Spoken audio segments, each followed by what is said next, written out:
most discussed and most misunderstood is the evolution with our counterpart in Syria, the so-called Syrian Democratic Forces. Now, interestingly, they came about that name because at one point in time, and I dealt with them directly, I was in on the formative stage of the relationship with these guys. They formerly called themselves the YPG, who the Turks would say equated to the PKK. You're dealing with a terrorist enemy of mine. How can you do that, ally? So we literally played back to them, hey, you got to change your brand. What do you want to call yourself besides the YPG?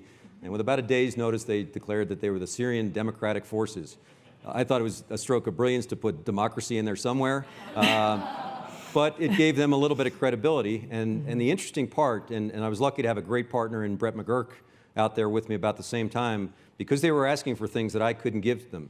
And it literally was an acknowledgement that they were the demographic dominant force in northern Syria. They wanted a seat at the table, whether it's at Geneva or Astana or wherever talks are happening about the future of Syria.